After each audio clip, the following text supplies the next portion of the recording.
Good evening. Please welcome to the stage SiriusXM's Lori Majewski.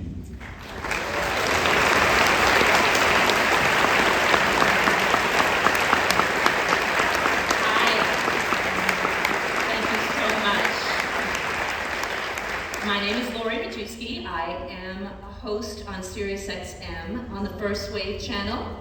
First Wave is ground zero for classic alternative bands like Eurythmics. I'm also on the Spectrum channel, and I host a show called Fierce Women in Music. And I get to interview women like the one we're going to talk to tonight. I want to say that Annie Lennox is a woman who prizes her privacy. And because of that, she has so much mystique. But this is a really special evening because tonight you're going to get to know Annie Lennox a lot better. So on the occasion of the release of her book, her visual memoir, which is Retrospective, I'm going to introduce you to the fiercest woman I know, the fierce Annie Lennox.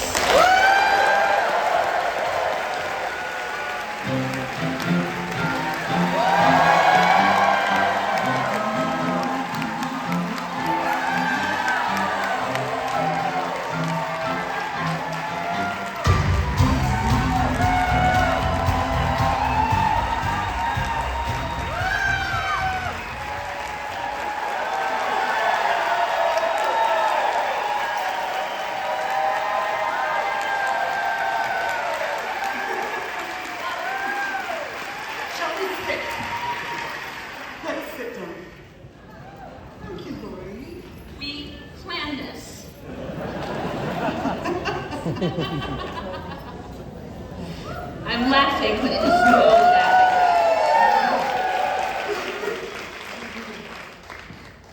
laughing. So, Annie, I am so honored to be here with you tonight.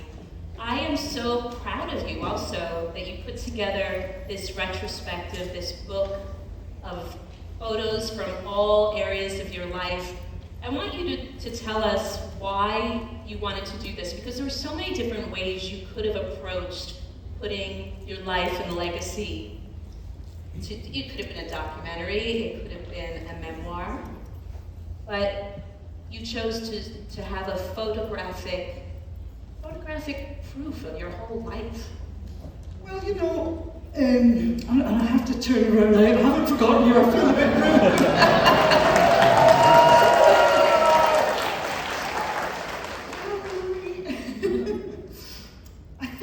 thing is that throughout my life, I've used, as a performer and a songwriter and working in photographs and videos, and my commute with people, my communion with people has been through a visual image, through this lens of, or this, I've been the subject of the interpretations of the songs that I've performed, the songs that were written, the songs that were performed.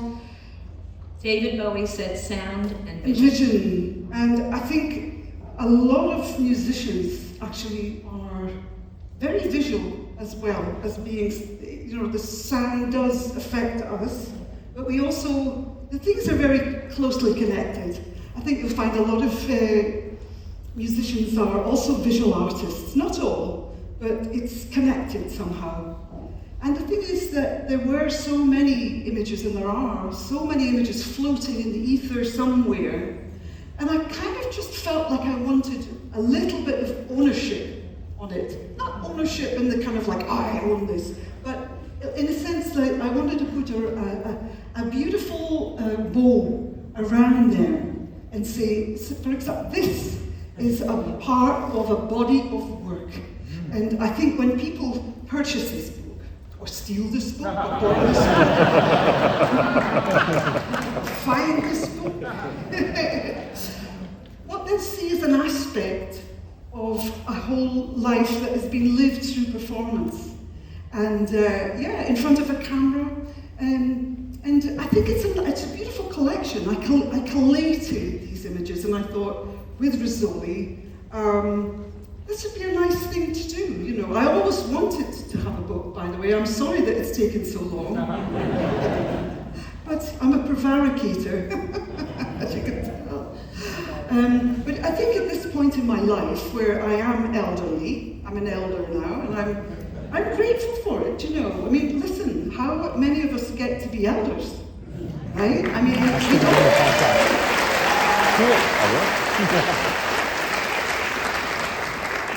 we don't all get that privilege. And as afraid as we are of getting older, we forget to embrace the other sides of it, the kind of wisdom that might be formed, The fear is very strong in our society, especially for women, that feel that there's something wrong with getting old. And to me, it's a natural thing. Why not embrace it? So I also want to say, look, we're old and it's fine.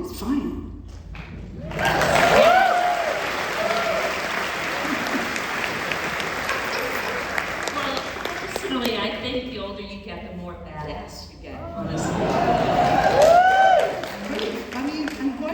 Why not? The only thing that can hold us back is getting ill. I mean, and we all will. I mean, the wheels will fall off. There's no question about that. And I'm just waiting every day. I'm like, which part of me today? Let's check it out,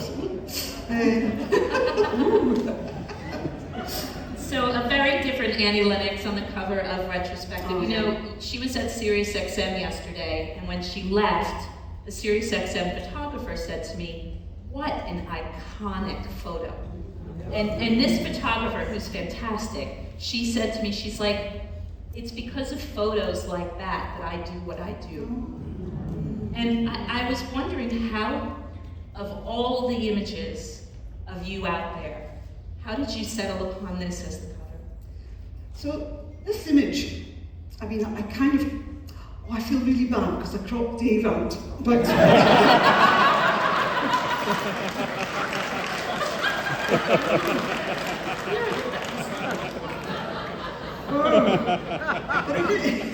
but it is my book. Oh God. But anyway, look, I'm going to talk about Dave and bring him in because wherever I am, Dave is with me in some aspect or another, With no disrespect to Dave, I love him. However, this is way back in 1982, which is really a long, long time ago. I mean, some of us may have been born then. But what's what's so intriguing about this is, in a way, it's like there was something before this, and you'll find out from the book what preceded this image. But in a way, this was the convergence of many experiences of being in front of the camera and presenting oneself.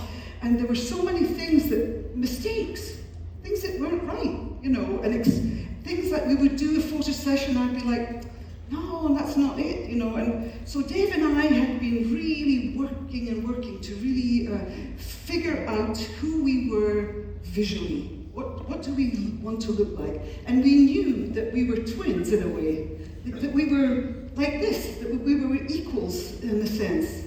And so we decided to put on quite cheap, quite affordable men's suits, because we couldn't afford anything that wasn't affordable. And we put the suits on, and we put our braces, and we put on the tie, and we stood together, and it felt like a moment. The photographer, Louis Zolchek, is not a famous photographer. He's not. He was a friend. He may have done it for nothing. And I better not speak more. No, I think we did give him something for it. I'm sure we did. Oh, God. The trouble that you can get yourself into by doing public talks, you have no idea. But in any case, yeah, this is I don't know, it's something very special. I look at it, it's almost like a geisha mask. The look is very penetrating. And it's like inside my head, I'm like, you don't mess with me anymore. You know, I am this look.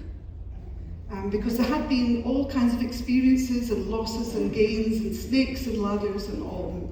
And this was like, I'm here now. We are here now. And retrospectively, looking back on it, I'm quite astonished by this image. It is so powerful. And I'll round it off in a second, Lori. But you know when you see, now, this might sound aggrandizing, I hope you don't think it is, but you'll understand in a second. When you go to see the Mona Lisa, there's that look. No, don't get me wrong, But there is a look where, you know how Mona Lisa looks at you, doesn't she? She sees you. I think there's something of that in this portrait, strangely enough. But don't let me get ahead of myself. and also, I just want to point out, you dyed your own hair. Yes, and I still dye my own hair.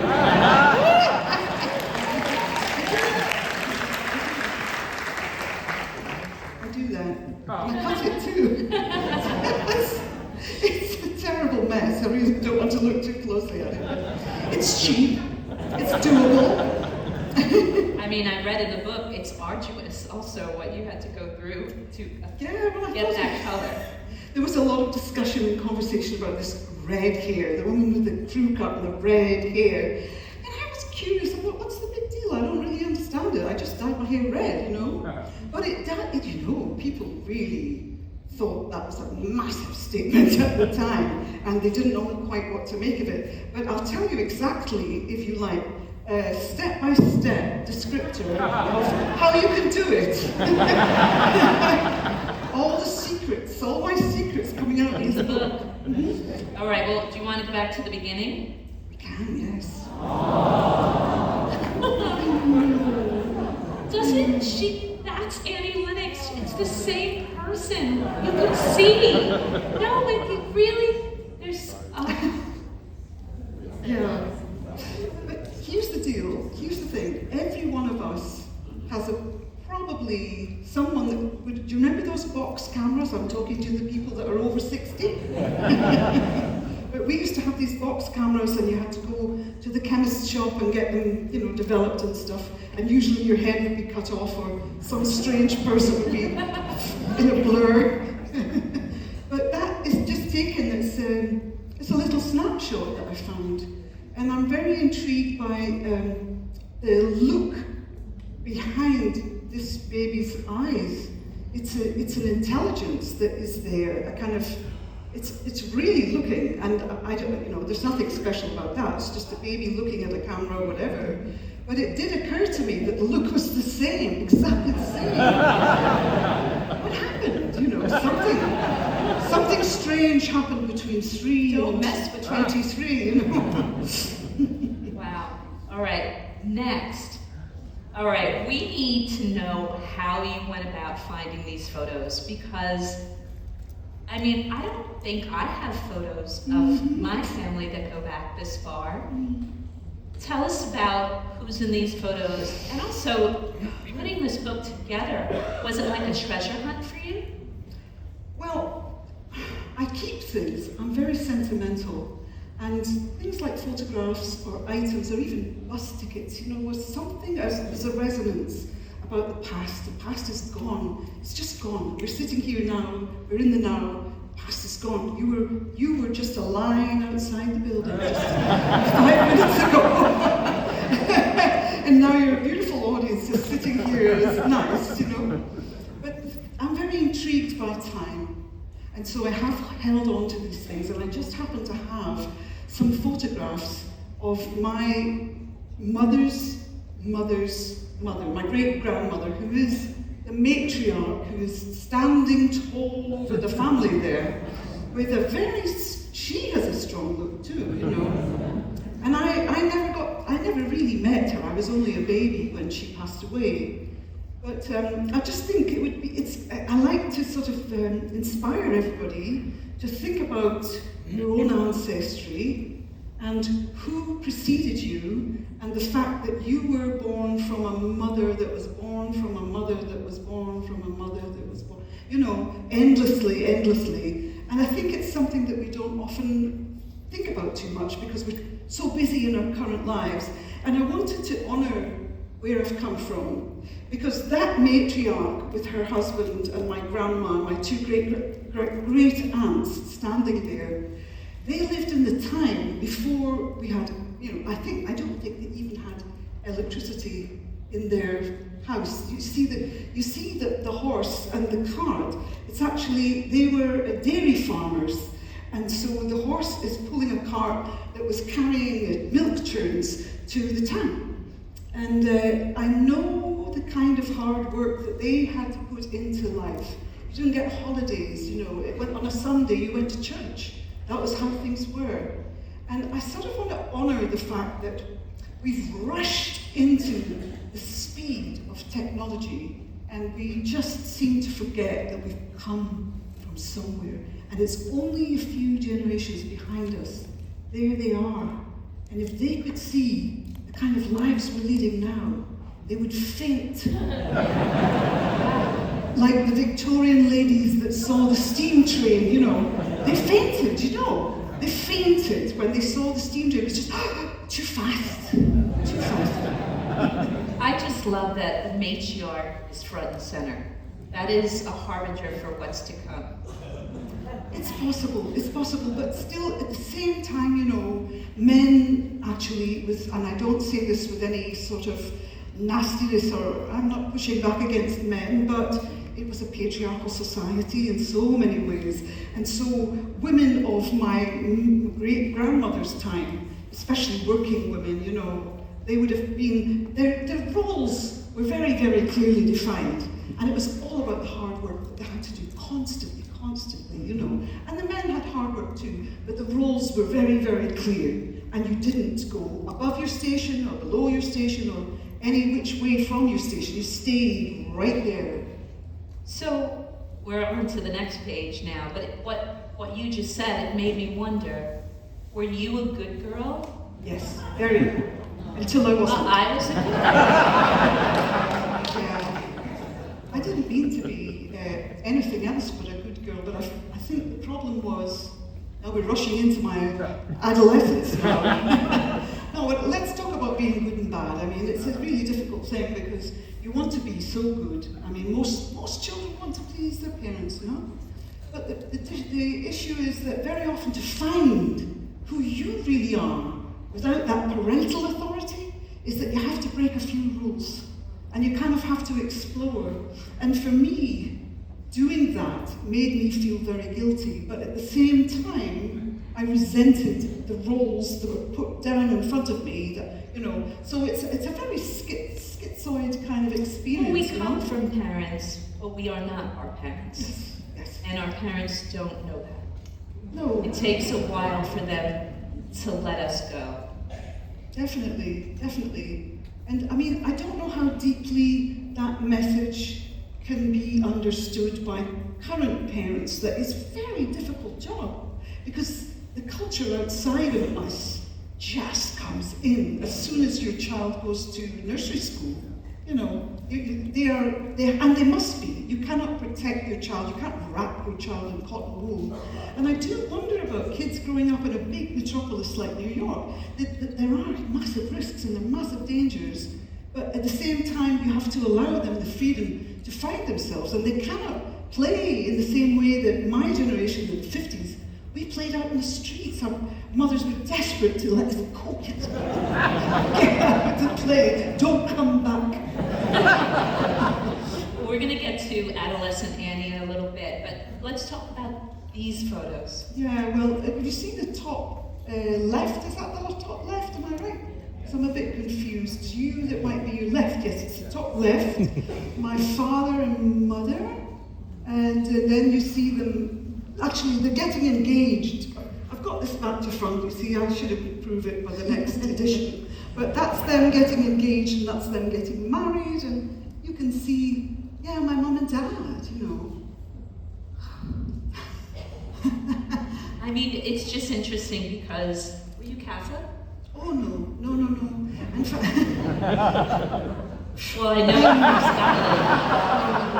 you're Scottish. I have that. With respect. No, I only say that because, I do feel that children that are brought up with a heavy expectation of any kind of religious belief system, I think it's a lot. I think it's a lot to expect of them. I myself am not religious per se. I don't belong, I have no affiliation to any church or temple or anything like that.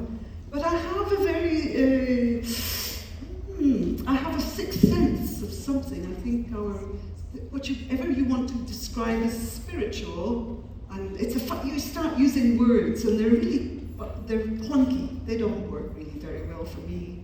But I do recognize the miracle of being alive and the miracle of existence.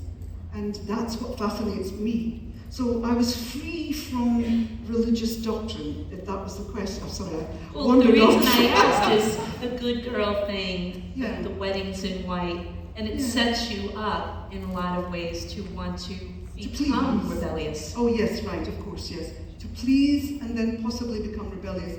And I really, really didn't want to be rebellious, but it was very necessary, It was. Everything I say is funny, Everything. I should have been a comedian. So little Annie is growing up. This is one of my favorite photos in the book. Yeah, me too. I love that. Mm-hmm. My dad's wearing his slippers. And actually, I am a mixture of countryside, town of Aberdeen in Scotland, and countryside, which is near all the distillery, beautiful countryside, the big estates. My grandfather was a gamekeeper, and my grandmother met him while he was gamekeeping on the Balmoral estate where the Queen went. It's extraordinary. It was just some kind of weird thing that they met. She was working as a dairy, she was head dairy maid at Balmoral estate. They met. And then they had my mum and my uncle, and this is the little cottage that I have very, very nostalgic memories of. There was no electricity, and every night they used to pump paraffin. I don't know if anyone here remembers, but do you remember that smell of paraffin? No. Okay. We were backward in Scotland. We were. But it's insane what you just said. I didn't know about Balmoral, and then you grow up to receive an OBE from the Queen. Yeah. Well, I mean, I received that OBE because at the time I'd been working in the area of HIV and AIDS as it affects mothers and there's children. And thank you, that's really generous and kind. But I wasn't saying that to get a round of applause. I just really was just describing what I was doing, and that was the reason why I accepted the award. Really was, well, apart from getting a nice new dress and practicing my curtsies, which I used to do as a little girl.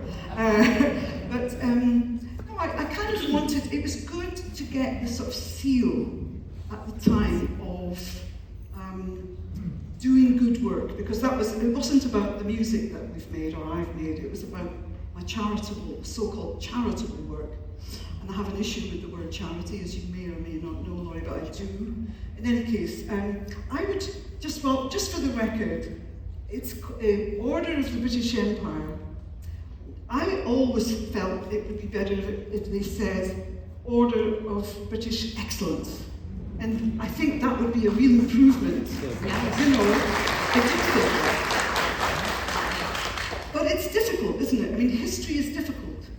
I mean, if you look into history, you discover things that you just, you know, I mean, we could talk about slavery, 400 years of it. Or we could not, because some people don't want us to talk about it. Yes, exactly. But all I'm trying to say is that there's a great deal of horror in history. There's a great deal of imperialism, and there's a great deal of big stealing and taking and colonialism and all of that. And I think it needs to be talked about, absolutely. I feel it needs to be out.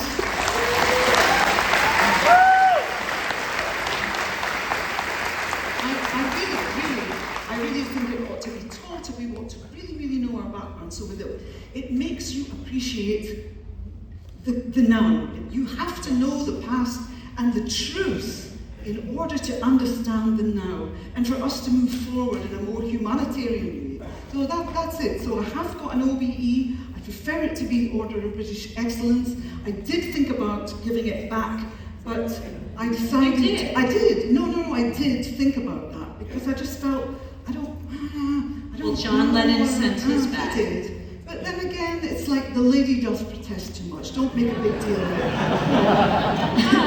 I think it put a spotlight on the work that you did and the importance of it. So it's you could look at it as maybe John Lennon wanted to make a stink about it. I understand. I think David Bowie never wanted one. But for the next day, he didn't want one. The next day, you were in the papers talking about your charity, and that's a big part of who you are.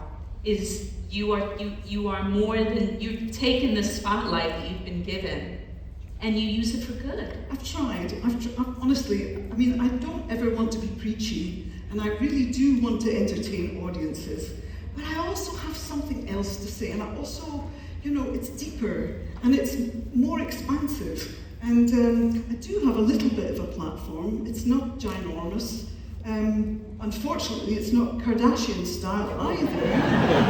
But, you know, I don't aspire to be that We great. had this conversation yesterday about the difference between artistry and celebrity. And that there was somewhere along the lines, artists became celebrities, and you hate that word. I do, actually. I don't like being put into that category, because I don't think I am a celebrity. I know I'm an artist, and I know I'm a musician, I know I'm an activist, I know I'm a bunch of things. But a celebrity, celebrities are two a penny. They come and they go. I mean, who cares?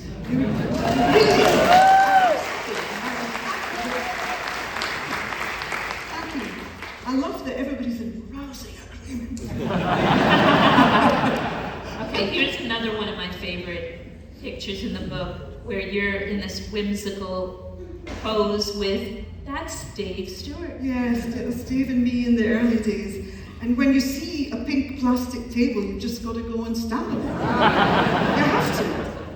You know, it's compelling. Tell us about this time in your life. So is this in London soon after you met Dave? No, this is maybe a year or so in. And I don't even recall which garden we were standing in there. But obviously somebody, and I can't even remember who the photographer was, which is a pity. But it's me and Dave together, and it's really sweet. I mean, those clothes that I'm wearing are mainly from thrift stores, and that's kind of been the way I work it. I love the fact that we're making something out of nothing. He's got a brooch, I've got a little thing in my lapel. I remember buying that second-hand jacket, put something together that was us. This was us then. This is pre-Eurythmics. I think this is the tourist days. And it's just the two of us, and we had a very strong bond. Very strong. So much innocence in this photo. Yeah. Look at where you're smiling. I know. So much innocence. All right, this is the band that got you your start. And look at the handlebar mustache on Dave. Yeah. I tell it's the 70s. You can? I think it's futuristic. I think it's coming back.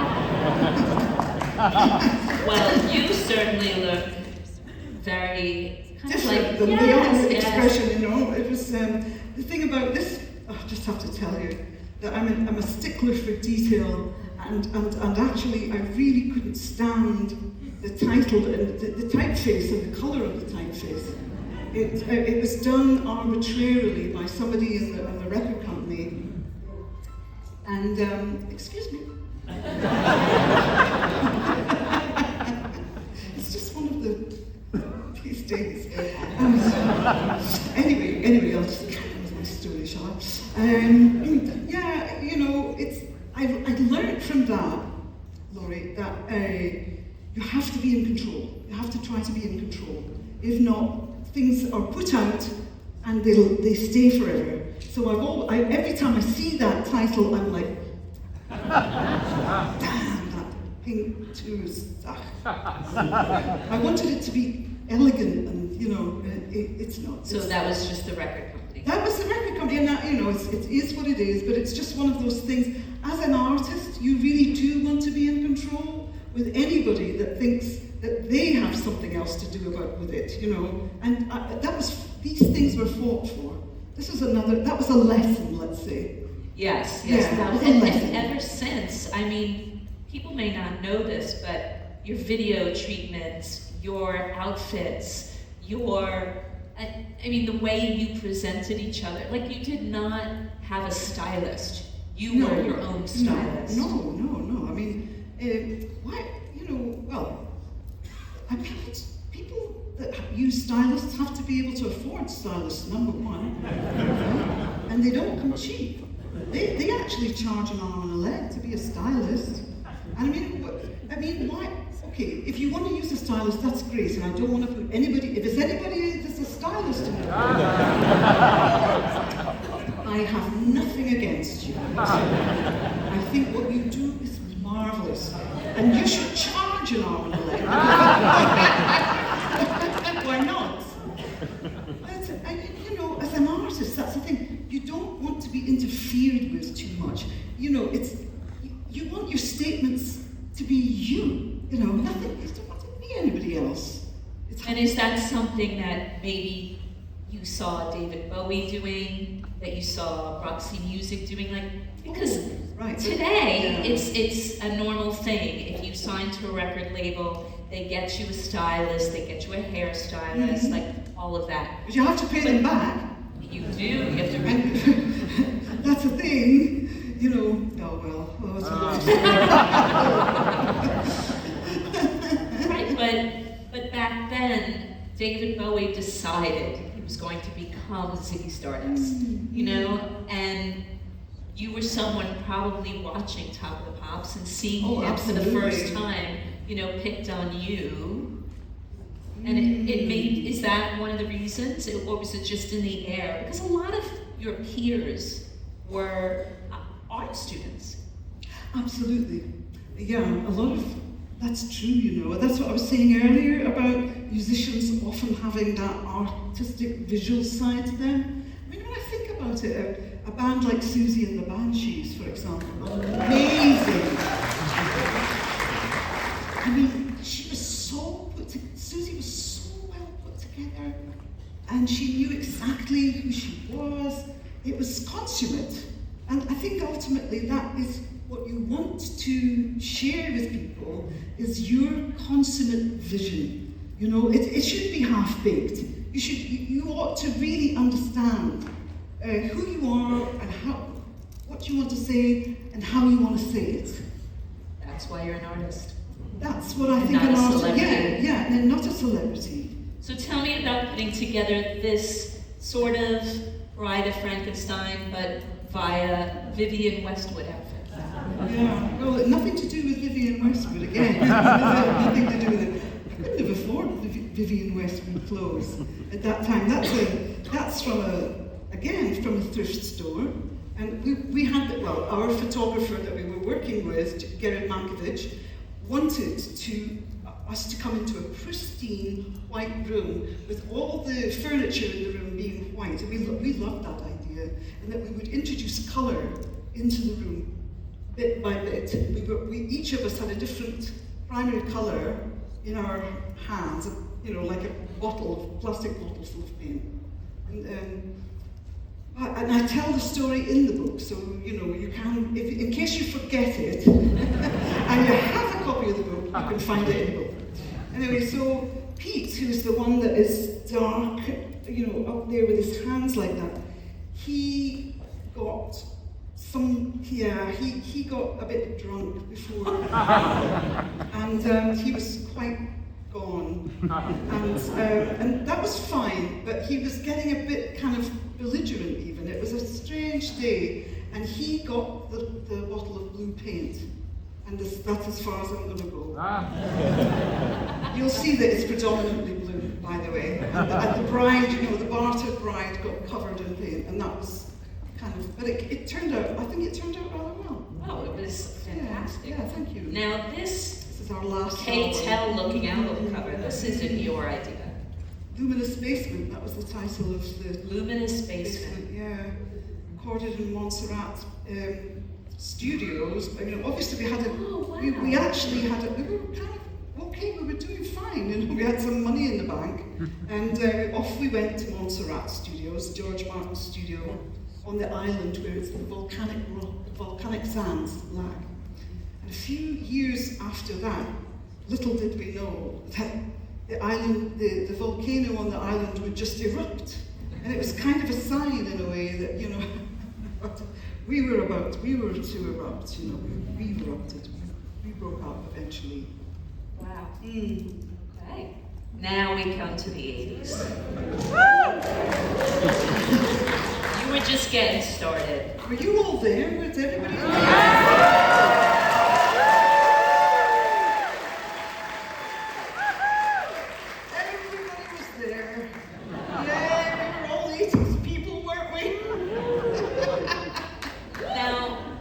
This album is so underrated. I think this is such an important album. Oh, thank you. And I know that it wasn't as big as the next one, but I posit that you couldn't be the band that made the next one if you didn't make this. I agree with you. I do agree with that. I think we just weren't quite ready to make Sweet Dreams, and we were experimenting. And this is a very experimental album, and we worked with Connie Plank, who was Dave's mentor and my dear friend. And we, at this point, had discovered synthesized, you know, that you could purchase a synthesizer in the shop for a reasonable sum of money, and the sound that a synthesizer can make is phenomenal. And I wouldn't say it's a substitute for other instruments, but as a sound, a sonic texture as and of itself, synthesizers are phenomenal. And so we were very, very excited about getting access to this new technology, which was the beginning, it's the forerunner to being able to make an album in your bedroom, you know? That's really what we were doing. Were there some albums that you had already heard that were using the synthesizer that you went, or Dave went, wow? Well, actually, I mean, we're going to go a bit obscure here because we were spending a lot of time in Germany, and we were exposed to Connie and to the artists that he was working with, and he was working with DAF, and I don't know, probably it's a little bit too extreme for you, but DAF were there, and Can as well with Holger Sukai, and these people were, everybody was really like very serious about this making sounds. You know, it was very mannish as well. There were very few women involved. There were a few, but not that many. And it was like being with scientists of sound, truly. Yes. And it was very thrilling, actually, to be around at that. Well, here we're this is, okay, the picture of you with black and white, that's another one of my favorite pictures in the book. Oh my gosh, just so amazing. Did you have an idea of how you wanted to present yourselves with this? Because it's got some Bowie, it has some Gary Newman, but it's all Eurythmics. Yeah, it's a real precursor to this kind of visual entity that represents the sounds that we were making. And I have to say that we were a very eclectic duo. We loved different types of music, and so we kind of refused to be put in a box. And I think that somehow sometimes made some people feel a little bit perplexed about us, because you know you're not really meant to do that, are you? You know, you're supposed to sound like this, and everybody likes that sound, and it's very programmable, and you can play it on the radio and you know exactly what's coming, and then people didn't know what to expect from us. But that's what I loved about what we were doing. We had the freedom to evolve and to play and to experiment. And did part of that freedom come from losing the other members of the band and focusing in on the two of you? Talk to me about you and Dave at this point. And Yes. Totally came from this fantastic, the freedom just to be the two of us. We really understood each other's language. We had a language, musical language, a visual language that we shared. And it was a deep, deep dive into becoming a musical visual artist, and this is from my sense and from Dave's sense too.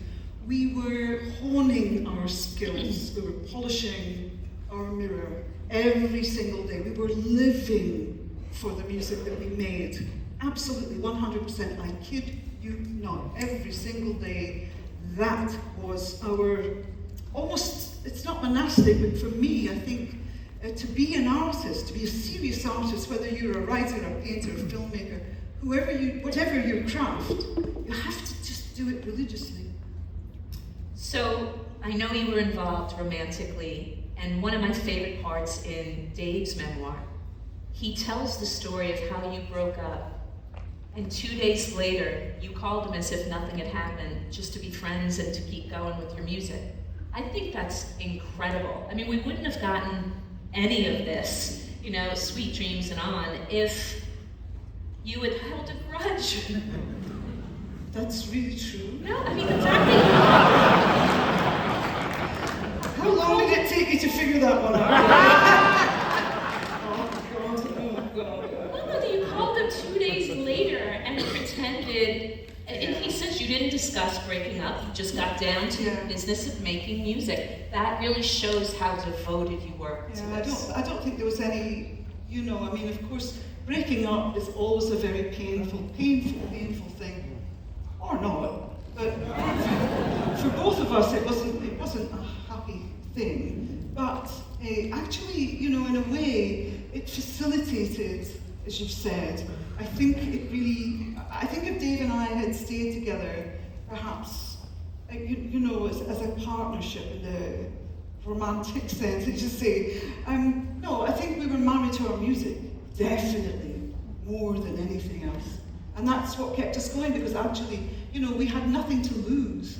We had nothing. It's not like somebody said, we're going to sponsor you, and it was really a rocky road. I must emphasize this to you, that, you know, the snakes and ladders game of being an artist in the music industry was very tough. Well, and bring us up to this, because Into the Garden was not very well received by your label. In the Garden was received with they were perplexed And they were always perplexed about us. They were perplexed when we said we wanted to call ourselves Eurythmics, and it's understandable because it's barely pronounceable. I can hardly say it. But we thought that was a plus, because we thought when you see that, you're going to go, what is that? It's going to go in your mind somehow. And we loved that there was rhythm in the middle of the word. Rhythm is right there. And at the time, EUR is short for Europe. And we felt very European, and I still regret that we've gone through Brexit, because I feel really European. I like it. I like European. You know, there's so much, it's so much better. You drink coffee, you smoke champagne, you have long baguettes, it's fabulous. You have a long lunch break in the middle of the day. Europe is good. So I was lucky enough to be at the Rock and Roll Hall of Fame when The Edge inducted Eurythmics. Right. What a moment.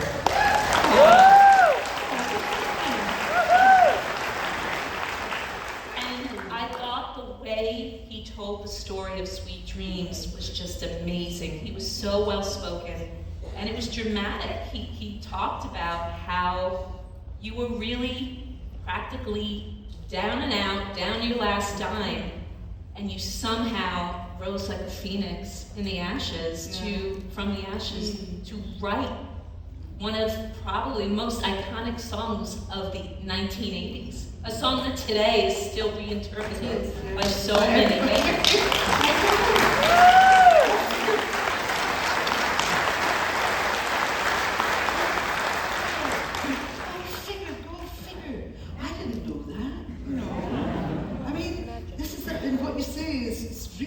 Because, you know, at this point we were like snakes that had gone all the way down the ladder, and not up it, really down. That day I was feeling so disconsolate. That's a word, isn't it? Disconsolate? I was disconsolate. And I thought we'd come to the end, you know, of the rope. I think we're done. And I came in so depressed about everything, and I lay down on the floor, which I am apt to do if I'm depressed. It's just, you know how you do, you lie down.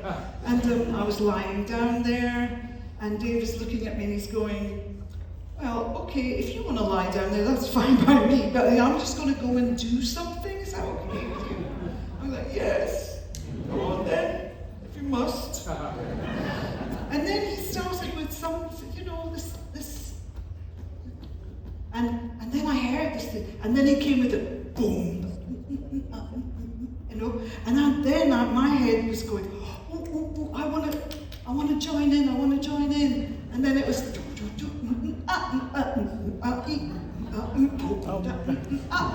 you know, and then it was rolling after that. So, and then this strange, this line, sweet dreams are made of this. Who am I to disagree?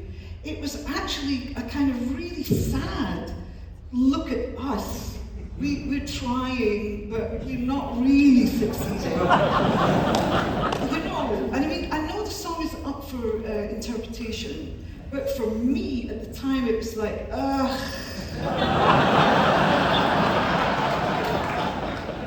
And it's so bizarre because life is like this. That this thing that was a sort of self-denigrating statement turned around and became something that people go, yay, yay, yay. And I'm always like, no, that's not what I meant. Well, I love years later when you performed, I think it was a variety event, and you used it as a feminist anthem against Harvey Weinstein. Nobody saw that one. Some of them want to use you. Some of them want to, Some of them want to be abused, I mean, there's a dynamic, isn't there, in the world where we don't know it until we experience it, that some of us are givers, we're radiators, we radiate out, and others are takers, and they're manipulating, and they're looking to see what they can do. They don't maybe even know they're doing this, but it's fascinating how we are as human beings and how we function. I mean, I have had some therapy, I must tell you this.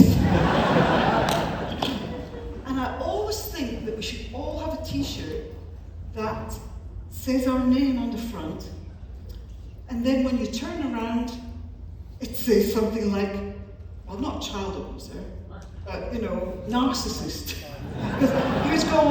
You would go like, this is Annie, and then you'd go, this is my shadow side. And then you'd be done, wouldn't you? You'd understand what you're really dealing with. I think we should all have t-shirts made with our shadow sides on the back. All right, Really? so Think about it. It would take a lot of trouble out of life. So another one of my favorite photos in the book. We know the video by heart, but the fact that we're seeing it being made and we're seeing the cow so close to Dave. I mean, it's an iconic video, but wow, it looks like throwing everything in the kitchen sink at this thing. Like, wow. I know.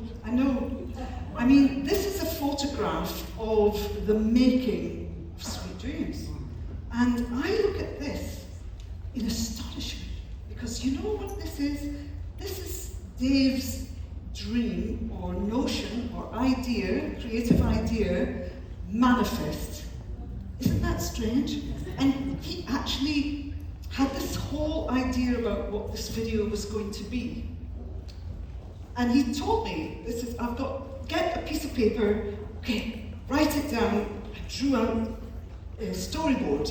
I drew all the things that were going to happen there so that I could understand it, because you have to explain, you know, we're going to do this and there's going to be a cow and a what? How are we going to do that? But I did actually, I was the one who drew it out, and it happened. There, you know, this beautiful creature came down in a lift, we call it a lift, and you call it an elevator, and it came this full-size, true, real Frisian cow with a handler that had a white chalk to wipe out the grass stains on its flanks. Like, you know, it had its own makeup artist. She did, I should say. I think it's not fair to reduce the cow towards an it. She. And, you know, and everybody was so, it was really, really happening, so we had to just go with it, you know, and anything could have happened at that point. And the whole little room that we were working in fell silent. And you could almost hear the cow breathing. Does that make sense? It's like it moved towards us. We didn't know what it was going to do. We thought it might kick the furniture over. Just go wild. We just didn't know, you know, or it might butt one of us. But it was so gentle and from this other place that is nature. And we thought that juxtaposition of the natural world in a boardroom is so bizarre, you know, life is so strange like that. And also cows are considered holy in India. They certainly You're are. sitting there. No, they absolutely are. Yes, and so there's a sense of like transcendence. Oh, I could talk about this for hours, but we don't have the time. All right, next. All right. So, upper right-hand corner. Yes. I don't know why.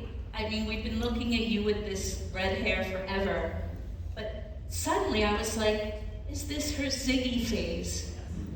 Look, that with the glitter and the red hair, I was like, wow, it's like her Ziggy phase. No, no, it's not. That's why we did the interview. You got that wrong, Lori. No.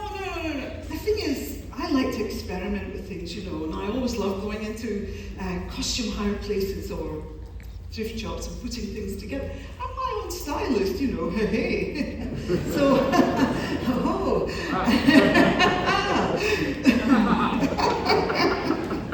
Sorry, I'm laughing at myself. No, but basically that was just I went into a second-hand costume store place, and it's like dress up, and I found this amazing gold suit. And the fact that it's not made for me, and that it is second-hand, it had another texture to it, if that makes any sense. And then I found these amazing platform boots. So I put the two things together, and it just makes a quintessential kind of pop. It's pop, isn't it? But it's pop with a twist. And what also about the mask, because to me, it's so feminine, and then the mask makes you so threatening. Well, it's you are looking at this person that is actually looking back at you, but they're also hidden behind a mask, which I think is really interesting. I mean, as an artist, as I said earlier, you are the object of the gaze. So this is the gaze looking back at you. Now, I don't know if I ever make any sense, but it's very Dali-esque. I know, but whatever it is, there's something in it, and there's something about Rosie, there's certain, how can I say, there's certain gestures, there's certain things in art. I mean, I love Magritte, and there's different kinds of surrealistic artists that have always intrigued me. And Magritte probably is one of, at the top, So, it's like making a statement of a kind. And you're not supposed to necessarily understand it, but it's there for you to figure out and maybe draw out and interpret what it's meant to be. And of course, then you go down to the feminine pink ball gown, but it's also looking at this invisible male face. It's a mask.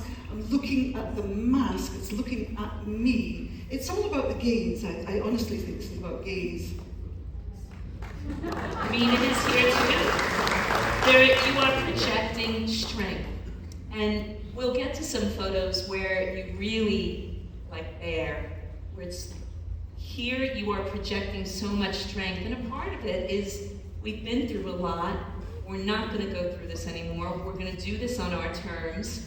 But some of it may also be you're so young, you're trying on. I know. So young. I didn't think I was young at the time. It's so funny. And we don't do it. When we're young, we don't think we're young. It's a funny thing. We want to be older, and then we wish we were younger. And it's baffling. Okay, this album cover. I never knew. I thought, this is the modern person thinking about it, I thought it was a photograph that was then doctored. I did not know this was a painting. Yeah, it's a painting. It's not a photograph that was doctored. It is a painting by Eric Scott, who was our friend. Unfortunately, Eric passed away a long time ago. But he was that kind of realistic painter. He went into the detail of the tiny pieces of hair, right in there. And we loved his style. And so the notion was that Eric would paint. I think it's I don't know where the original painting is, but I think it's quite a large format, And he well, going on now. More projection of strength. Yeah, well, yeah. Why are you saying that? What is going in your mind? It's funny looking back at it now. I mean, definitely trying to express a strength, as you say, but at the same time, there's the human being that is behind this strength wasn't always as strong as people may have thought I was. As a human being, I've gone through all kinds of different things. But at that point in my life, I had quite a few challenges. And being the life of an artist, on tour, on the road, the challenges of it all, the exhaustion of it all, just being ready and going for it constantly, making videos, recording, rehearsing, doing interviews. It was never ending, going on tour, One of the things I learned from reading the book, was how arduous it was for you. there's these pictures that you guys will see in the book of her with Sting, and you did a 54-date tour. Yes. And you say you couldn't imagine doing that today. Oh God. Well, no, and I'm serious now. No, because there's people think that because I'm talking, some people think that I'm going on tour. And you know, listen, I wish I was, to make people happy, I would go on tour. But I can't, because no.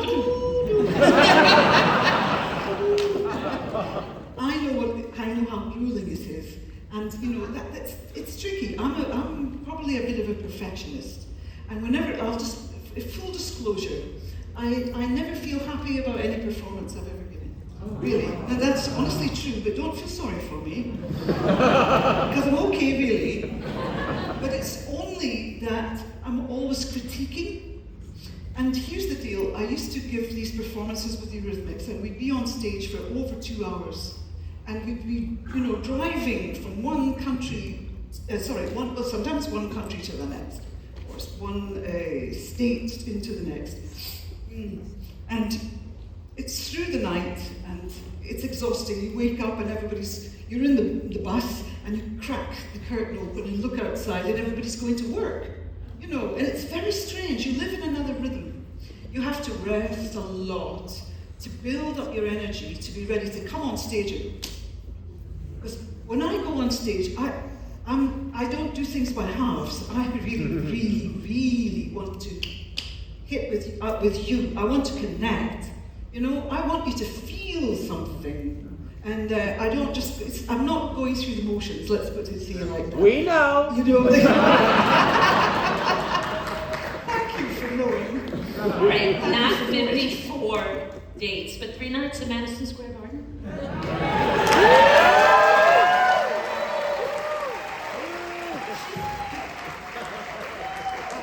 That was naughty. That was very naughty. Come on.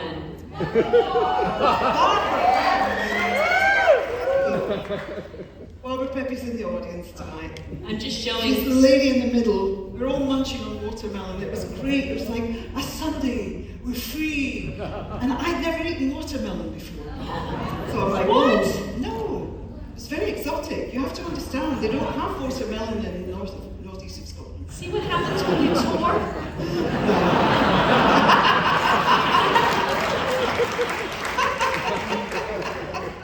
So here are you guys finally. You're pretty much bathing in your success. Oh, we're laughing about it. But you're laughing. So was success what you wanted it to be? And I know the answer is always no, but you got to do it on your own terms. So many artists do not. You have to fight for that, though. You can't. It doesn't just happen. You know, it's not like that easy, and you can't keep your eye off. Off the kettle when it's boiling. you have to be on. You have to really check. You know, you can't take anything for granted. And I think that there's a little joke between me and Dave in this picture. Actually, it's like, we're so exhausted. What's coming up next? There must be an angel. Yes. Annie with long hair. I know, I got to wear a wig, you know. I mean, this song, this was a UK #1. This was just so special. Stevie Wonder is a part of it. Yes, at the end, this wonderful, wonderful harmonica solo. It's so precious. I mean, can you imagine how thrilling it was for us to have Stevie Wonder actually playing on our song? You know, Stevie Wonder.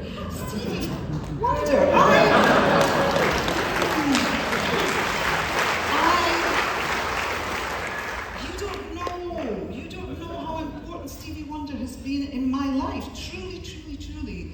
The sound of Stevie Wonder's voice, the cadence, the tonality, the words, the uplift. I mean, I have a lot of, I should write about Stevie Wonder. I could write about Stevie Wonder. I love him so much. I mean, you were starting to really manifest collaborations with your heroes Aretha Franklin. Yeah, extraordinary. Unreal. Al Green. And Al Green, I never even met him. Truly, I never met Al Green. I never did. We did it. We recorded. Na na na na na na na na na. Sing it. Put a little love in your heart.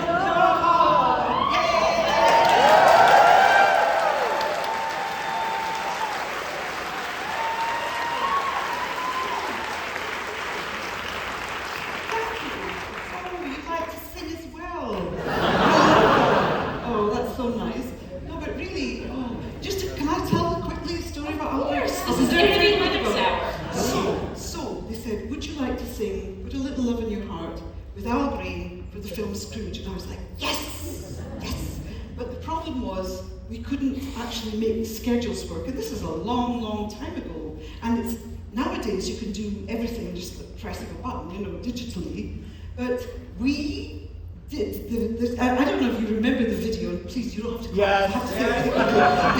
No, but really, so they filmed Al miming, and they filmed me miming. That's what you do, you're kind of miming and you're doing. But we kind of both had to imagine that the other one was with us in the room. So when I go, he goes, and it worked. Isn't that is fantastic, don't you think? Oh, what they do nowadays, that was back then. But Annie, Aretha was really in the studio with you, wasn't she? Yeah, she really was. She really, really, really was. And I don't think she actually knew what she was getting herself into. That's the truth, honestly. With all respect, because it was such a moment, and nobody gets to sing with Aretha. Who gets to sing with Aretha? And that's insane. You killed it! I have my best fan, and actually, you're doing good. I'll pay you later.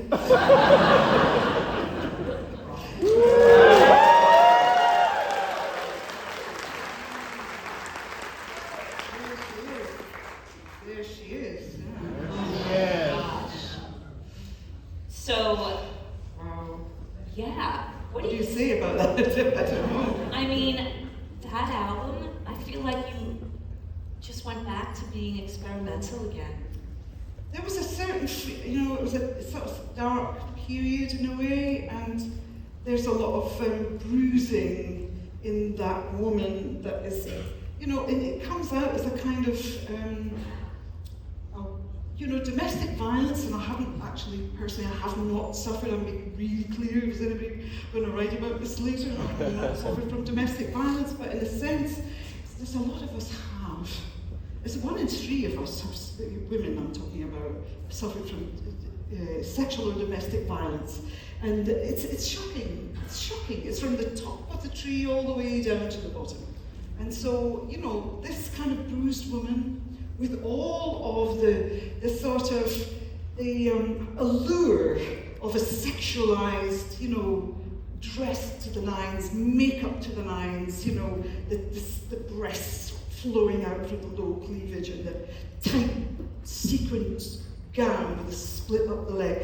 That is the sexualized version, very, very sexualized, that kind of is projected on us, that we are expected to be this kind of very, at some point in most women's lives, they have been reduced, if I would like to say, to this kind of object. It's an objectified woman, and she's suffering there. Oh, you can tell. Yeah. I'm No, sorry, I'm it's very surprising. intense. I'm very intense, and it might. No, it's surprising you've never been an actress, because you emote. I emote.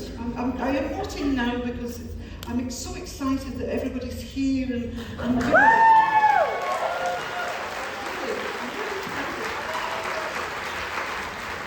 And I have a lot to say as well as the singing thing. I actually do want to kind of reveal quite a bit, and I hope I am revealing a lot to you in this conversation that Lori and I are having. I like to think that we're all sort of talking together, and that in sharing this, it's more than just an entertainer. It's actually a person that has experienced many, many things in life. It's a very unusual life. And in that way, I think the book, and I'm not promoting it in any way, but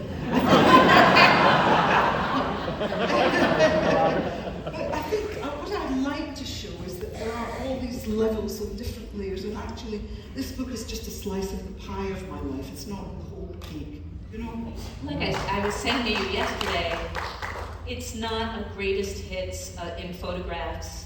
It's not a Wikipedia of Annie Lennox in photographs. There's no picture of you winning the Oscar. It's not that. It's none of that. It's none of that. It's just my selections, my collation of the things that I was drawn to put into this project, if you like, with Rizzoli. And I'm very proud of it. I have to say, I really love. It's like a box of chocolates, that, you know, those fantastic chocolate boxes, and you open them up and there's, you know, each page is like, I'll try that chocolate. And it's a page turner as well. The visual imagery is very strong, and I'm proud of all the photographers that I work with. I hope that they get some satisfaction about the fact that, you know, this is part of an aspect of my life too. Yeah.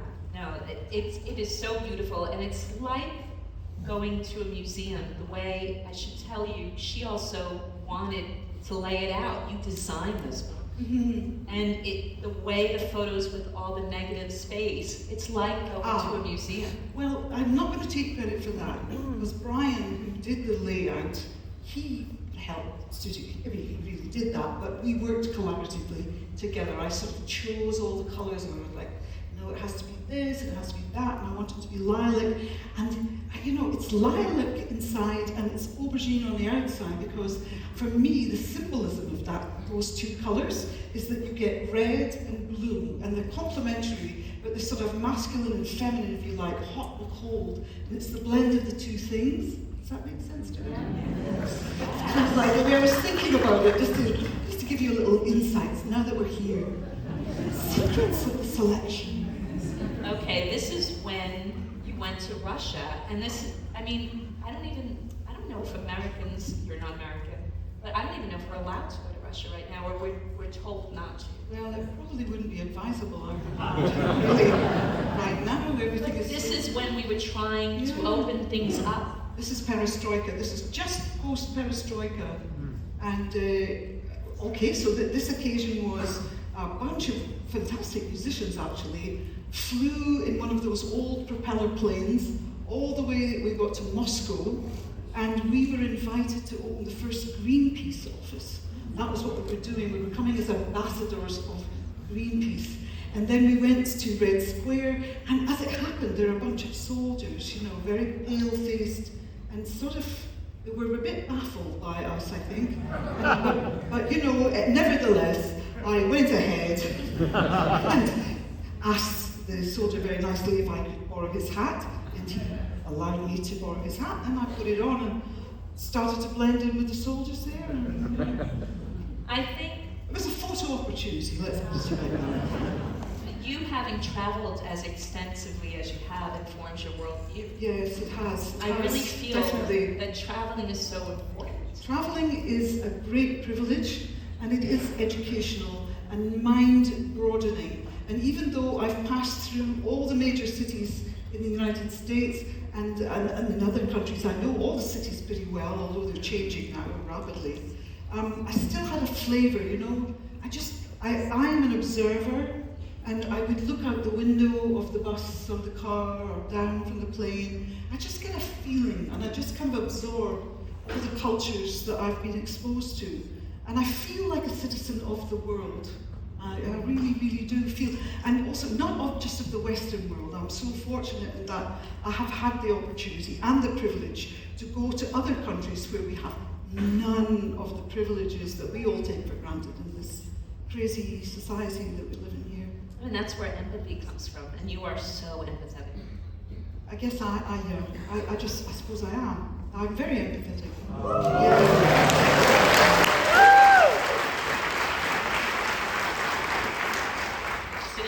Opposite of a diva in every way. Right, so there's my little ironic twist in the title. Because it wasn't saying I am a diva, but I am not a diva. Please don't think I'm a diva. Just because I'm wearing this great feather headdress doesn't make me a diva.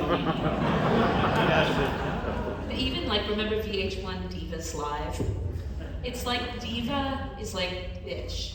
They wanted to label us. Oh yes, Well, yes, it's a yeah, label you're for right. women. There is no sense, well, there are some male divas. Of course. But it's just in general, it's another way that you claimed a word and turned it on its head. Well, I love words. I love words. I think the words are so interesting. And whenever you have the opportunity to put a title, it can't just be an arbitrary thing. It has to really resonate for you. I mean, every artist has their codified language, if you like. A poet writes poetry, and you, as the reader or the listener of the poetry, you get to decode it in your own way. And so diva at that point, yeah, it was. I'm anything but a diva, really. If you really knew me, No, I don't. Even my rider is just like, I'll just have a tea bag. Could have called it Life of a Showgirl. But why would I have done that? I want to know how you felt at this time striking out on your own. I mean, this is such musically a fantastic time. The imagery is stunning. But as a fan, when I heard that you weren't going to be doing this record with Eurythmics, although you've never actually broken up, which I love. I wondered what was going to come next, and I mean, you took it up a level. Yes, well I did, again, because I was stepping out into this solo persona, as it were, at the time, I generally didn't know whether my songwriting skills would be good enough without Dave, because I was so used to working with him. But it was also necessary for me as an individual to what is the word I'm looking for? I wanted to separate, not just separate, but can you help me out with that? Differentiate. Yes, thank you very much. Individuate. I wanted to individuate. It was a very necessary step in my own development. And I wasn't necessarily so confident that in the songs that I'd written, I just didn't really know. But I kept going, and I think I had my daughter Lola around the same time. She was just little, So I'm sort of having motherhood, and I'm also doing this, thinking I could do the two things. But if you notice, I didn't really tour with Diva, because how can you be a mother and go on tour? You can't. I did latterly, but when she was little, I just wanted to be a mother. It's challenging, isn't it, to be a working mother? Somebody's murmuring over there. Some working mothers in the audience. So it's interesting. I mean, I think I go back to this record more than anything you've ever done. I feel like this record, to me, is just pristine. And I don't know if it's me coming into my own as a woman when this came out, but it's so special to hear behind the scenes that you were becoming a mother, and that you wanted to individuate, but you also, it must have been nice to have another person to do the press, another person to walk out on stage with. And I love that you persevered and realized this, even though how hard it must have been. Yeah, I mean, it was a challenge, but it was both.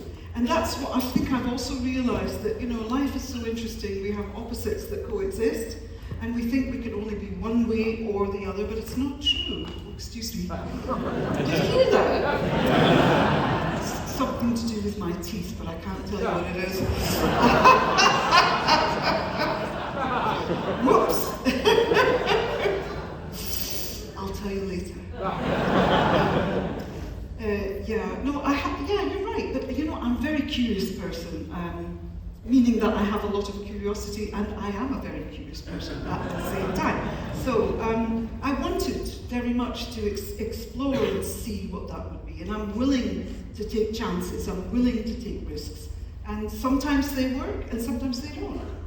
But in this case, I think it really did work. I think it worked very well. I'm happy with it.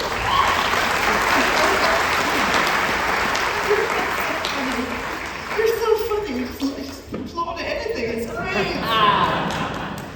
Makes me very happy. You know, before you came in on stage, I said you have so much mystique. So it's wonderful to hear you talk at mic, right? To have you talk around the mic about your art. Interesting. I'm probably very different to what you may have thought I was going to be, right? Yes, no, yes, some of you think maybe no. Am I just what you thought I would be? Oh! That's good, that's really nice. That's really nice.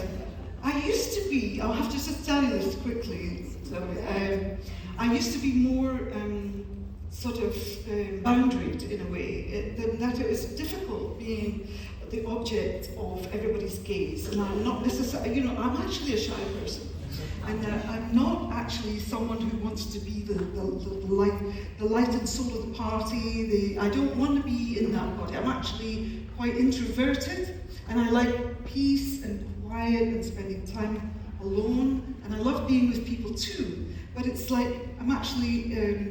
What is it, Mitch? What am I? An IGPT? In Myers-Briggs, I'm... Introvert. Yes, I'm the I. X. Oh, never mind. I'm something or other. But, also the contrasting thing, that an introverted person can be an extrovert. And that's so interesting, because it doesn't have to be just one thing. And that gives you the liberty to be more flexible in life and to understand that, someone one day might be a little bit like this, or one day a little bit different.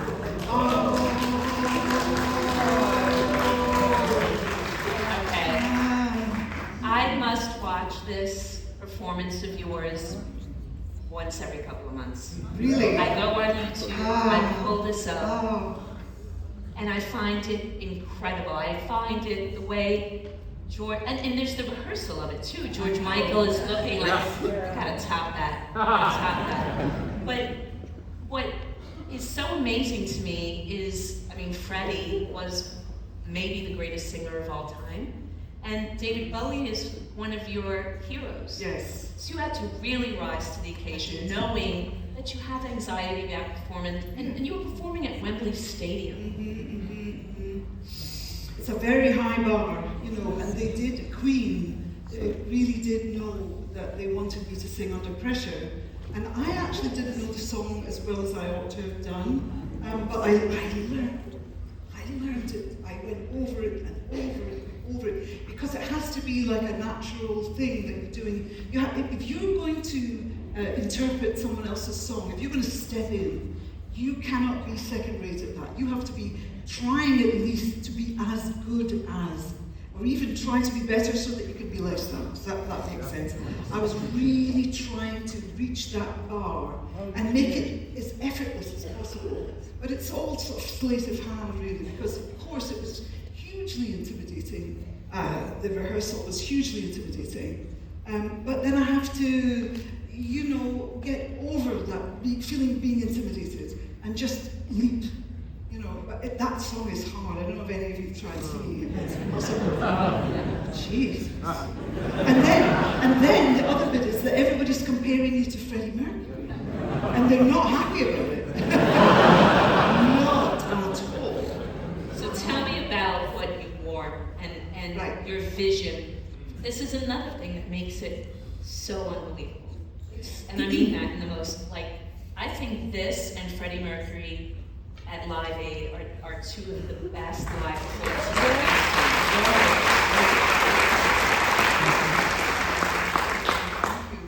Well, no, it was very, very sweet, because we did this, you could go to YouTube, you'll see it.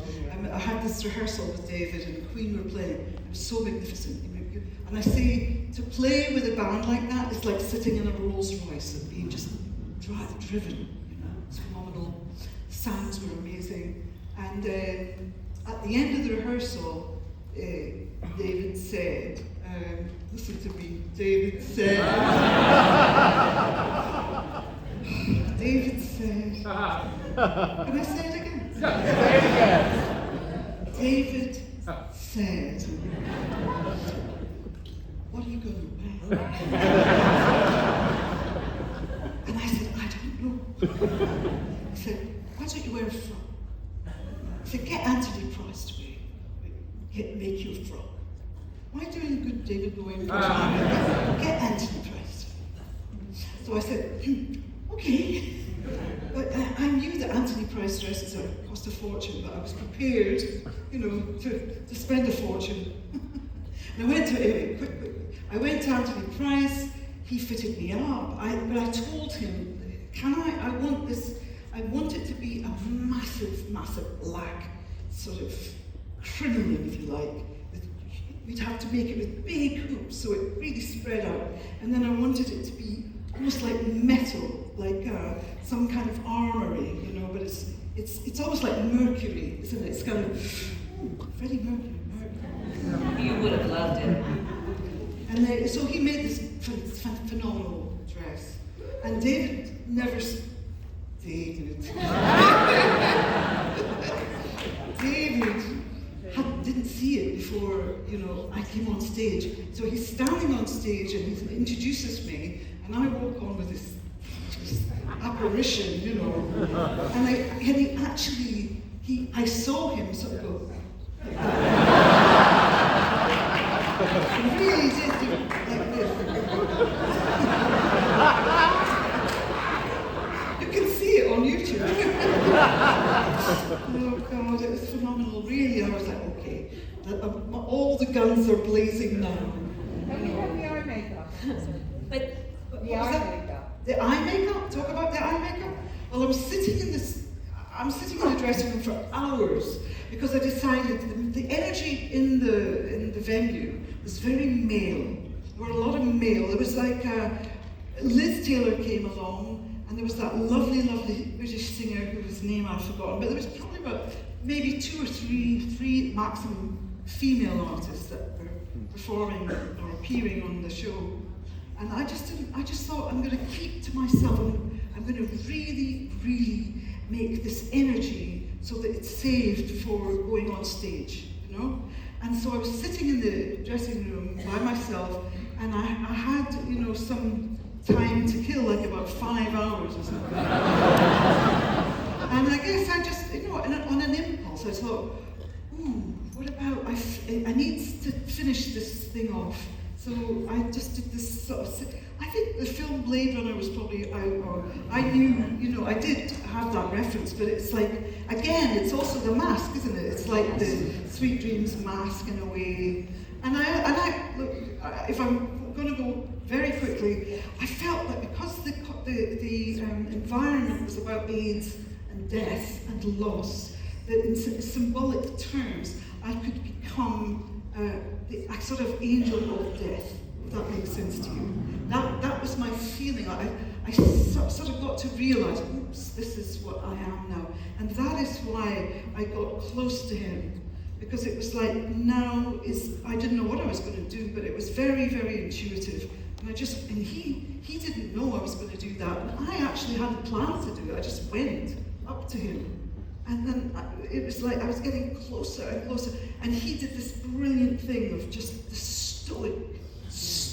You know how he used to stand? He knew he was such a master, and he just stood there. And I loved it.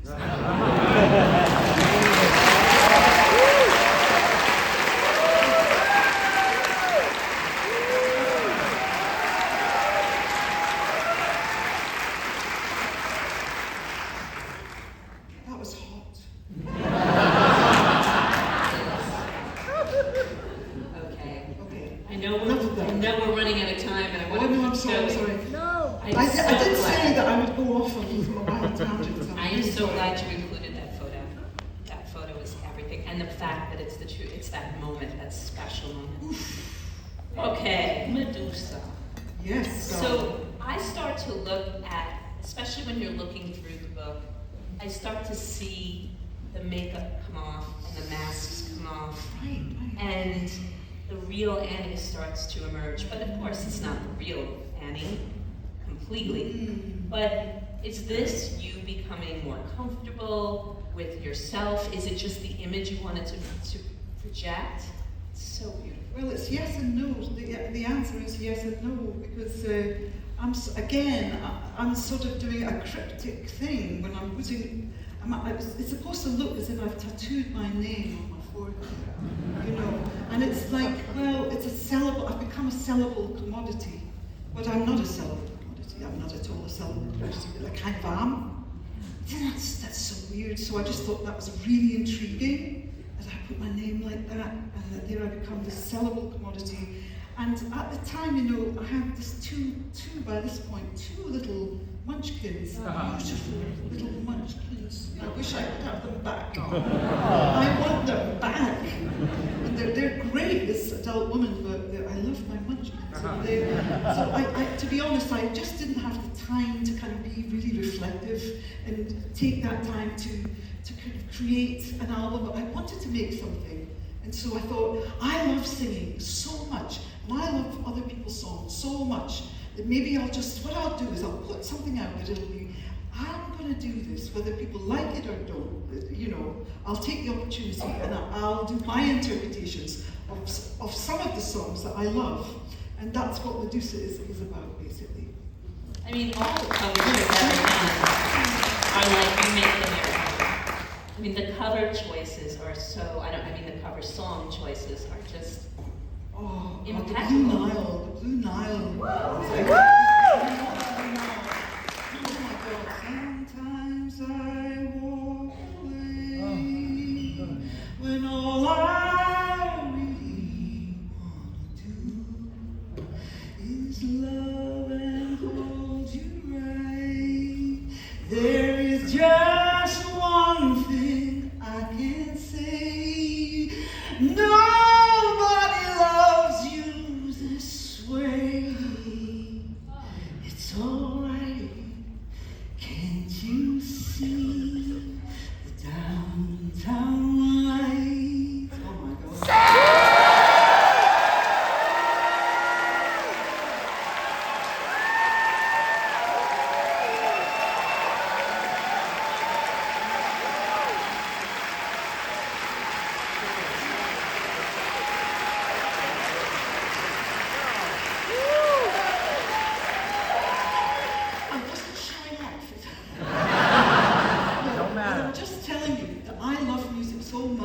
That this is what it does, you know? That's what it does, and that's what that song does. And I just wanted a chance to do it, you know? You know, you didn't even warm up. No, actually, I didn't. I just jumped in because I thought, oof.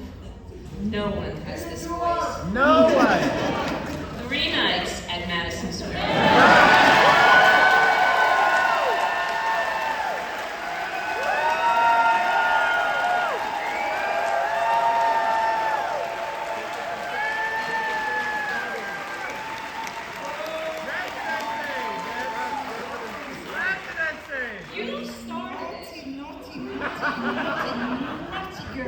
Okay, I have to ask about this photo. This photo on the right specifically. In the book, you write that you feel like a sore thumb. Yes, absolutely. Among all of these. I did. You can kind of see that I felt like a sore thumb. I'm going, that's me. No, but the thing is, I actually get starstruck too. I do get starstruck. No, seriously, I really honestly do. And when I see people that are, you know, that's them. I was starstruck with Sting, I was starstruck with Aretha Franklin, I was starstruck by everybody that comes along that, you know, because those people are incredible. But I'm not, again. You're incredible!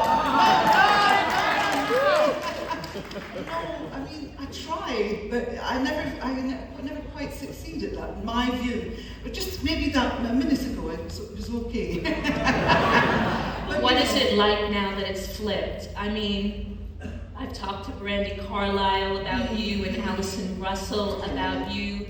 There are so many people, when you walk out onto the stage at the Grammys or at Joni Jam, there is just this tsunami of love and respect and gratitude.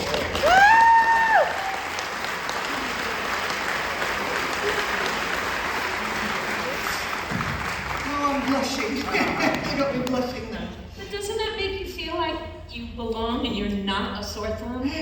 Well, when you mention Brandy Carlisle and Alison Russell, I just have such love for these ladies, because I've actually become friends, and I think they're amazing. So I feel like connected with them more, it's just beautiful. And that people do kind of respond in this way is very, very kind. And it wasn't easy. You have to earn an audience's approval and appreciation. So that it comes so easily to you, it makes me feel kind of a bit breathless, to be honest. It's beautiful. I can kind of like relax.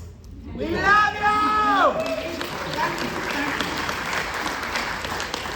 Are we allowed to keep going for a few more minutes? I hope so. Okay. Because I have to ask about you doing that song Super Lover with Allison With Russell Allison, yes. earlier this year. It was so wonderful to have you record a new song with such an important message. Yes, indeed. I mean, I think Alison wrote that song, Super Lover, and Alison just asked me if I would like to record with her, and I love her so much. She's an amazing woman. I hope if any of you know or don't know Alison Russell, please do check her out, because she is stupendous. I mean, I have a real love and admiration for her. So when she asked me if I would like to sing, I was like, yay, of course. And it was easy peasy, just sort of sat in the studio and had the microphone. And this is what I do nowadays. I don't get into a vocal booth. I just sit with the microphone in my hand and I just get to sing like that. It's more casual, not such a precious thing to have to do. But that song is about mothers. Yeah. And I cried the first time that I heard it. And I feel like you wouldn't have just come to do any song with anybody. No, not really, no. It had to mean a lot. And first of all, singing with Alison meant a lot to me and means a lot to me. And then this tenderness, this tender mother love that mothers feel, how precious children are. And it's weird, now you're going to get me started, but, to think how precious children are, I'll just leave you with that. The children are so precious. That love, that.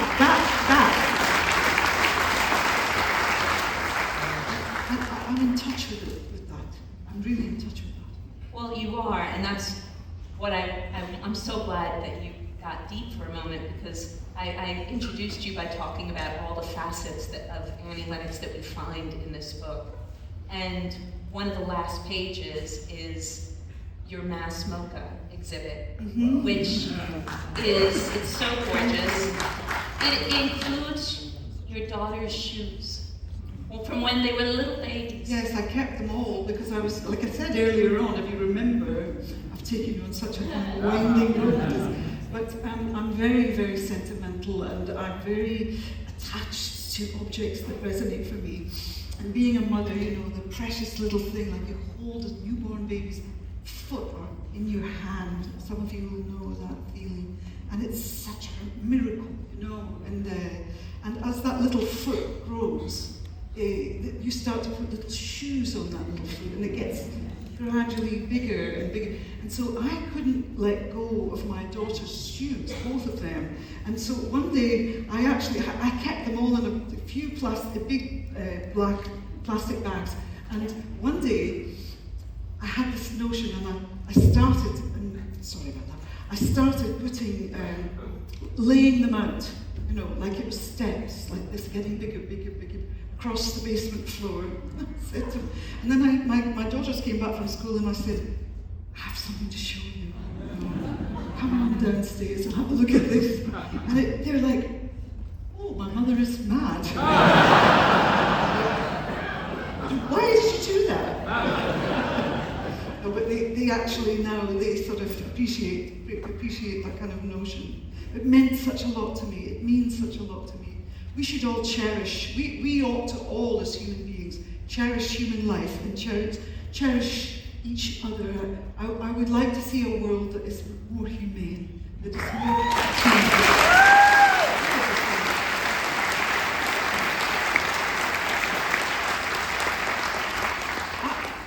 I don't think there's anything really special about that, but the funny thing is, I think there has been so much abuse that has taken place in children's lives. You know, you'll see all the people that are on the street, those guys, without exception, those ones with the fentanyl issues and all of the crack and the addiction and the homelessness and the mental illness, without exception, every single one of those people has been abused in some way in their childhood. And I think if we bear that in mind, when we go out in the street, we see the child that adult was, it brings that bridge, that connection, that you can see that person with more empathy and more forbearance, more understanding. You know, don't see them as some broken kind of piece of trash just because they're lying on the road, blind drunk or whatever. You know.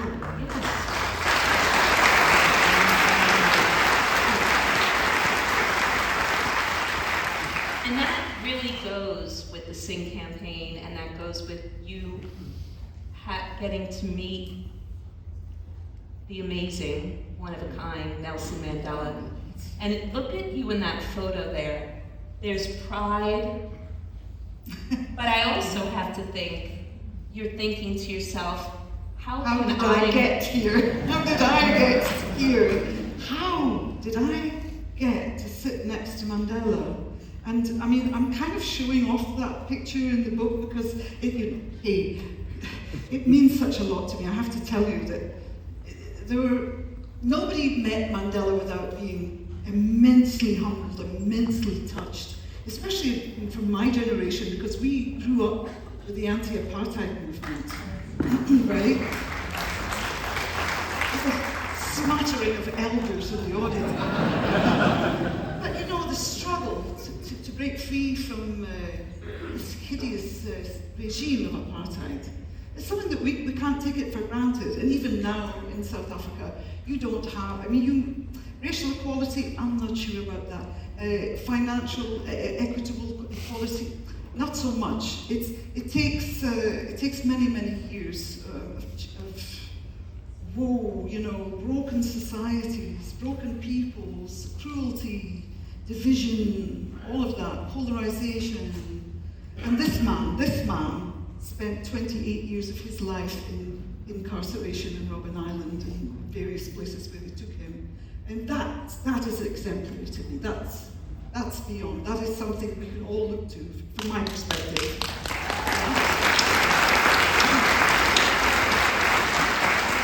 So, do you meet someone like that and come away being like, there has to be more I can do? You were always a principled person, but was this a major turning point in your activism? Yes, absolutely. Because he was talking about HIV and AIDS, and we were all the musicians that came to Cape Town that time. We were all part of the launch of his HIV/AIDS campaign, which was 46664. The title, his former prison number while he was in Robben Island, and he used it to title his HIV/AIDS Foundation.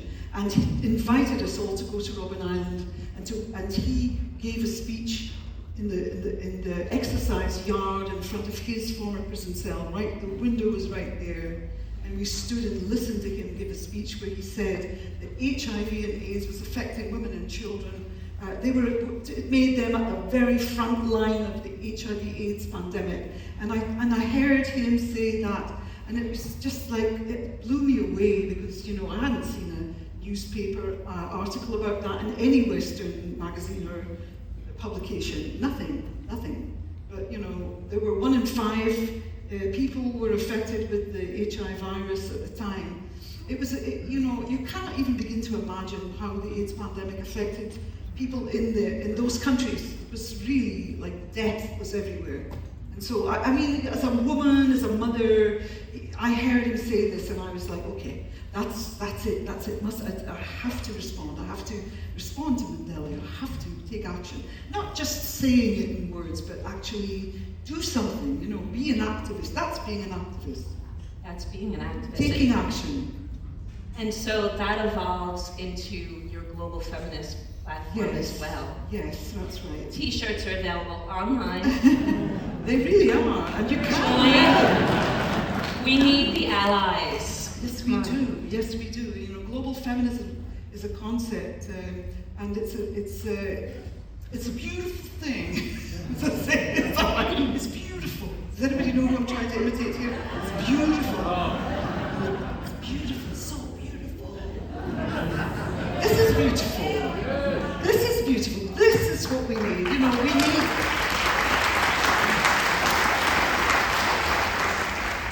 You know, we all need, I mean, all of us, like, whether it be racism, whether it be homophobia, whether it be women's empowerment, there are so many needs in our society and that need to be addressed. And global feminism is like a beautiful umbrella term for empowerment, for liberation. I mean, I'm not going to get in my, you know, in my pulpit now, but I'm a very ardent global feminist. That is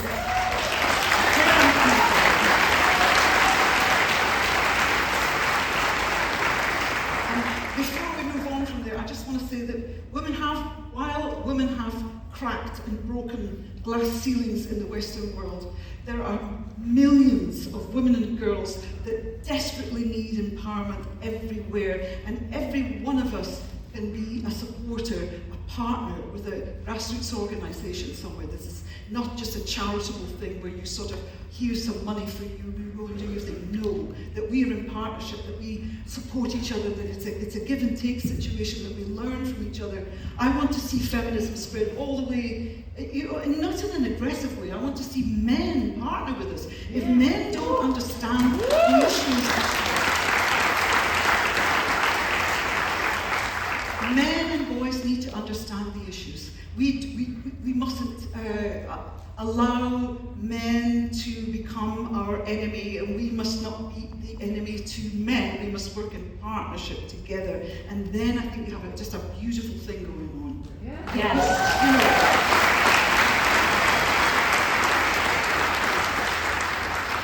So that brings us to today. Here I we love are. this photo. Oh, thank you. This is taken by your My daughter, Tali, took this photograph, yes. And nowadays I just like sitting in front of her camera, and we sometimes go and take pictures together, and I like that. I really love that. She's an artist, and she's very visually gifted. And my other daughter is also a singer, and she's very gifted. So, we're quite a creative little hub. You know, I said at the beginning of the talk that you get more badass all the time. And you're such an inspiration to so many people who meet you. I see you in front of the cameras, giving it your all, posing. You are someone I want to be when I grow up.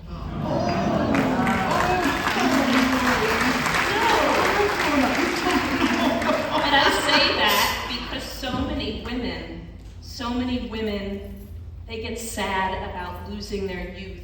And you just show that we get stronger.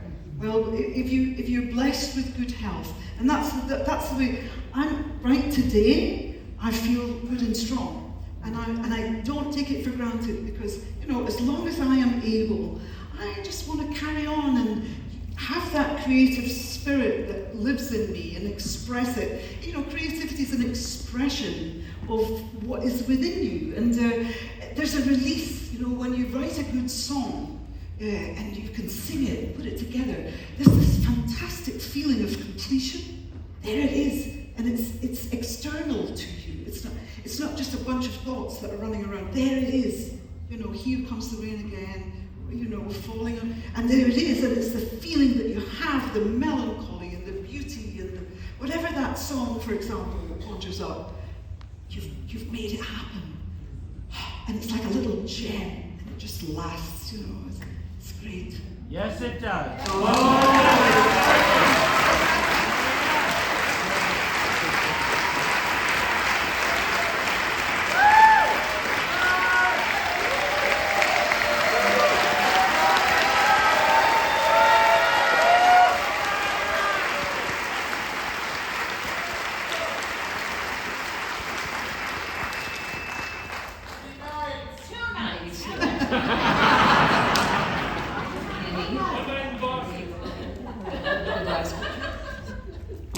All right, well, I think this picture tells you that we are at the end of tonight's program.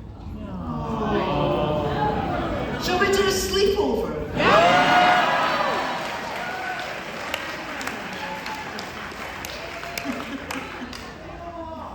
But I just want to say, how amazing has it been to spend 2 hours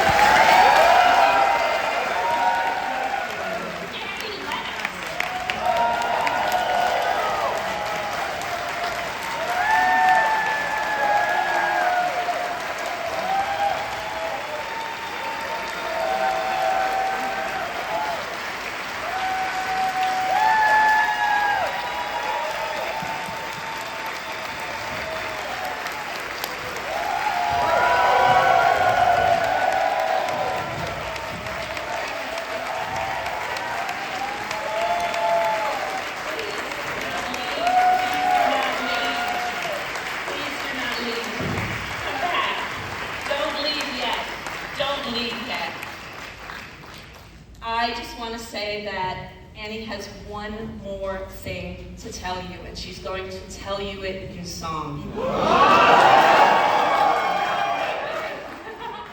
So if you want to please have a seat. Oh my God. One more time for the fierce Annie Lennox.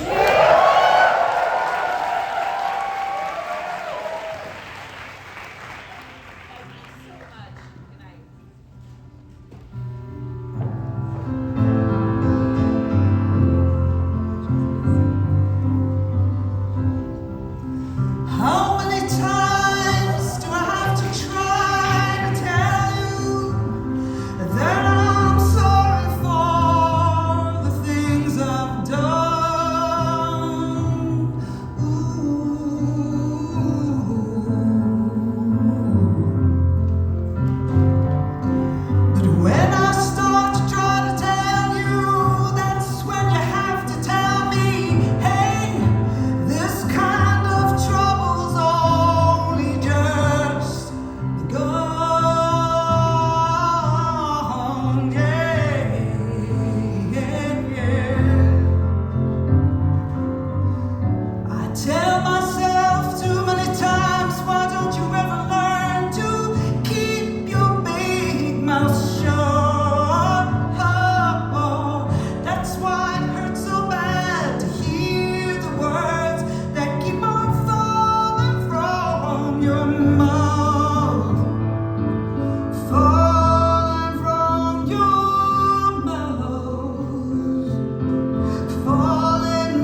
Watch the people run, run, run, shoot to kill